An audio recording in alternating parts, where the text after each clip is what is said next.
Assalamualaikum warahmatullahi wabarakatuh. Oke teman, kembali lagi di Didi Channel. Oke, seperti biasa untuk hari ini Didi akan berikan informasi lagi nih teman. Kali ini Didi akan berikan informasi seputar news cryptocurrency di Indonesia nih teman ya. Jadi sebelumnya kita memang tahu teman ya, cryptocurrency itu di Indonesia ya dianggap sebagai sebuah aset teman ya, yang bisa diperjualbelikan teman. Namun nggak diakui sebagai alat pembayaran dan itu sudah diatur oleh undang-undang teman ya.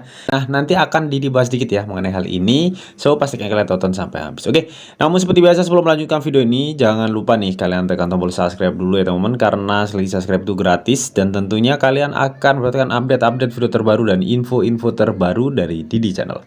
So nggak usah kelamaan, langsung kita kepoin. Jadi sob. Oke teman-teman ya, jadi sebelum kita lanjut nih ke pembahasan ya, kita cek and recheck dulu nih mengenai kondisi market induk saat ini ya teman ya. Oke, dimana saat ini ya Bitcoin itu mentok di 26.893 US dollar teman-teman. Oke, dalam kurun waktu 24 jam ya BTC itu mengalami minus lagi 0,85 ya, dan untuk 7 hari BTC ini telah mengalami pertumbuhan tipis ya 2,57%. Ya, meskipun kalau kita lihat teman ya, harga BTC saat ini naik turun ya, naik ke 27, hampir ke 28, turun lagi ke 26 gitu teman ya. Jadi lebih banyakkan stay di 26,8 sampai 27.000 US dollar ya. Jadi stay-nya itu banyak di area situ gitu teman ya. Jadi bisa dibilang ya kondisi market saat ini tuh cenderung sideways gitu teman ya, karena memang banyak para investor atau pemain kripto teman ya. Itu saat ini lagi menunggu momen nih teman ya. Momen perkembangan cryptocurrency teman ya. Jadi misalkan memang kalau kedepannya ya cryptocurrency itu akan mengalami penurunan ya teman ya. Jadi mereka itu akan lebih menunggu atau wait and see gitu teman ya. Nunggu di support terendahnya gitu teman ya, baru mereka itu menyeroknya gitu teman ya. Namun kalau misalkan sentimennya itu bullish teman ya, bisa jadi saat ini tuh dibuat ajang menyerok gitu teman ya, supaya mendapatkan keuntungan. Jadi kalau dilihat sih banyak para pemain kripto ya saat ini sedang wait and see gitu teman ya, karena memang kecenderungan ya untuk sentimennya masih kurang bagus ya untuk cryptocurrency ya, terutama mengenai AS sendiri ya, yang katanya diperkirakan akan gagal bayar hutang ya, yang tadinya tanggal 1 Juni ini ya sudah harusnya Amerika itu membayar hutangnya, namun mundur ya hingga tanggal 5 Juni ya. Makanya market saat ini tuh masih satu aja gitu teman ya. Nanti nggak tahu nih apakah Amerika itu benar-benar gagal bayar hutang atau tidak, dan gimana sentimen untuk cryptocurrency, apakah buruk atau tidak gitu teman ya. Oke, nah lalu ada info news apa nih mengenai cryptocurrency di Indonesia bang? Yuk langsung kita kepoin aja ya. Jadi sob. Nah oke teman ya, di sini dikutip dari bitcoin.com, pemerintah Bali menindak pembayaran kripto oleh turis asing gitu teman ya. Jadi intinya teman ya, pemerintah Bali ya tepatnya di Indonesia itu benar-benar menindak tegas ya penggunaan cryptocurrency sebagai alat pembayaran oleh turis teman-teman. Jadi artinya di situ ada lagi nih turis yang memakai cryptocurrency sebagai alat pembayaran mungkin teman-teman ya. Mungkin baru ditemukan lagi mungkin teman-teman ya. Karena memang kejadiannya itu di 2017 kalau nggak salah teman ya. All time hack dari BTC dulu itu teman-teman.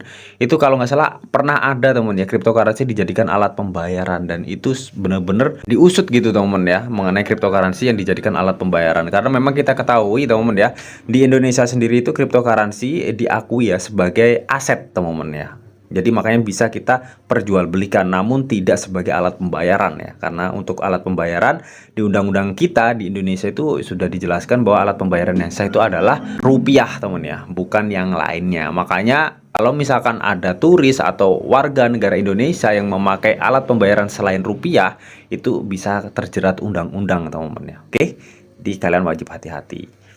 Nah di sini untuk Gubernur Bali ya, Wayan Castor, yaitu mengatakan ya teman-teman ya, katanya turis asing yang berperilaku tidak pantas melakukan aktivitas yang tidak diperbolehkan dalam izin visanya, menggunakan kripto sebagai alat pembayaran dan melanggar ketentuan lainnya akan ditindak tegas teman-teman ya. Di sini tuh diatur oleh Undang-Undang Nomor 7 Tahun 2011 ya mengenai tentang mata uang teman ya.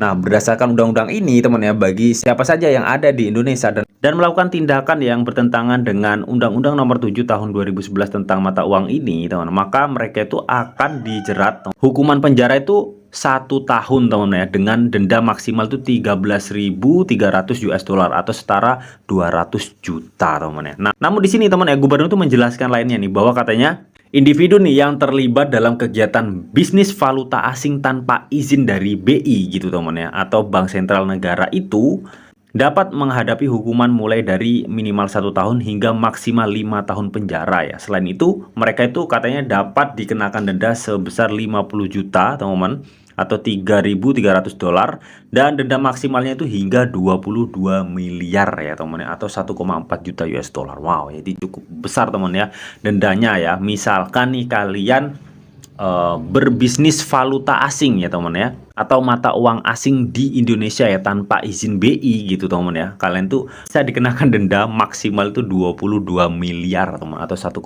juta. Namun untuk misalkan kalian menggunakan mata uang ya selain rupiah di Indonesia, teman ya, kalian tuh maka akan terkena Undang-Undang Nomor 7 Tahun 2011 ya tentang mata uang, dan hukumannya itu 1 tahun penjara, serta kalian tuh didenda ya maksimal tuh 200 juta rupiah ya, teman, atau 13.300 US dollar ya. Tapi nggak hanya itu, teman ya, katanya peraturan Bank Indonesia, teman ya, nomor 17/3/PBI/2015, katanya itu mengatur kewajiban penggunaan rupiah ya. Itu akan dikenakan sanksi administrasi, sanksi teguran tertulis, sanksi membayar denda, dan larangan transaksi pembayaran, teman. Oke, sanksinya cukup banyak gitu, teman ya, kalau misalkan kita bermain-main ya dengan undang-undang mata uang di Indonesia ini, teman ya.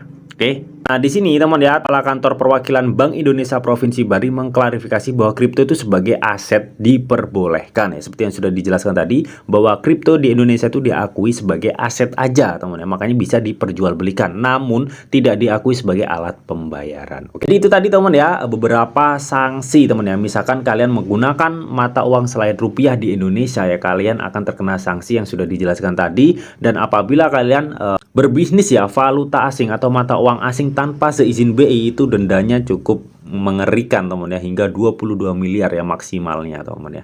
Oke, jadi itu tadi, teman ya, sedikit informasi nih mengenai pemerintah Bali yang menindak pembayaran kripto oleh turis asing nih, teman ya. Sebenarnya nggak hanya turis asing ya, ini juga berlaku untuk para warga negara Indonesia, teman ya, yang menyalahi aturan undang-undang gitu, teman.